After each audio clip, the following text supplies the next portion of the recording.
தமிழ் சொந்தங்களே வணக்கம்.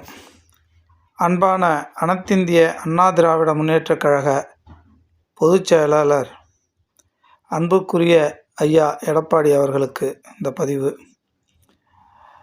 ஐயா, நீங்கள் காலையில் செய்தியாளர்களுக்கு பேட்டியளித்தீர்கள்.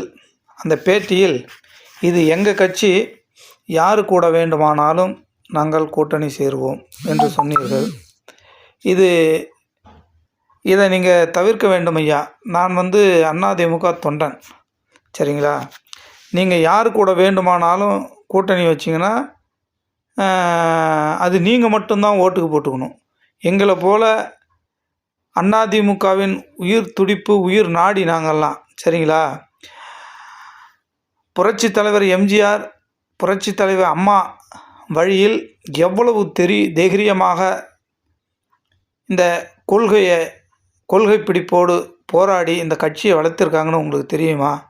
நீங்கள் சாதாரணமாக சொல்லிட்டீங்க எங்கள் கட்சி இது, நாங்கள் யார் கூட வேணாலும் கூட்டணி வைப்போம். நீங்கள் தொண்டர்கள்கிட்ட கேட்கணும். ஒரு பொதுக்குழு கூட்டி எல்லா ஒன்றிய செயலாளர் இருக்காங்க, முகாம் செயலாளர் இருக்கிறாங்க, இவங்களெல்லாம் கூட்டி நீங்கள் கேட்கணும், ஒப்பீனியன் கேட்கணும். ஏன்னா ஏற்கனவே நாடாளுமன்றத்தில் படுந்தோல்வி, சரிங்களா? ஏற்கனவே சட்டமன்ற எலெக்ஷன்லேயும் பார்த்திங்கன்னா படுந்தோல்வி. இந்த நிலையில் தமிழ்நாடு முழுக்க பிஜேபி கூட்டணி வேணான்னு நாங்கள் சொல்கிறோம். அதிமுக தொண்டர்கள் அனைவரும் என்ன சொல்கிறோம்? ஒரே கோரிக்கை, ஒற்றை குரலோடு சொல்கிறோம். அதிமுக பிஜேபி கூட கூட்டணி சேரக்கூடாது. ஏன்னா பிஜேபி மக்களின் நலன் சார்ந்த கட்சி அல்ல, சரிதானா?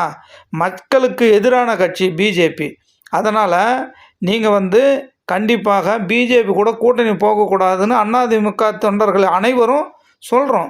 ஆனால் நீங்கள் உங்கள் சுயநலத்துக்காக நீங்கள் போய் கூட்டணி போய்ட்டு சேர்ந்துட்டு இப்போ எங்கள் கட்சி, இது உங்கள் கட்சி மட்டும் இல்லை, எல்லாத்துடைய கட்சியும், அனைத்து இந்திய 1.5 கோடி தொண்டர்கள், அதிமுக 1.5 கோடி தொண்டர்களின் கட்சி இது. நீங்கள் இந்த கட்சியை தனியாக வச்சு நீங்கள் வளர்க்கலை, சரிங்களா? எம்ஜிஆர், ஜெயலலிதா அவர்கள் தான் இந்த கட்சியை வளர்த்தெடுத்து 30 ஆண்டு காலமாக ஆட்சின்னு இருந்தது இந்த கட்சி. நீங்கள் சும்மா ஏனோ தானான்னு 4 வருஷம் வந்துட்டீங்க. அப்புறம் திரும்ப உங்களால் ஜெயிக்க முடிஞ்சுதா? உங்கள் தலைமையில் பிஜேபி கூட்டணி அப்பயே நாங்கள் சொன்னோம் வேணான்னு.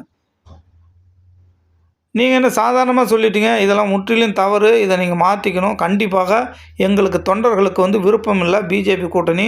பிஜேபி கூட்டணி விட்டு வெளியே வாங்க. கண்டிப்பாக நம்ம வெற்றி பெறுவோம். நன்றி, வணக்கம்.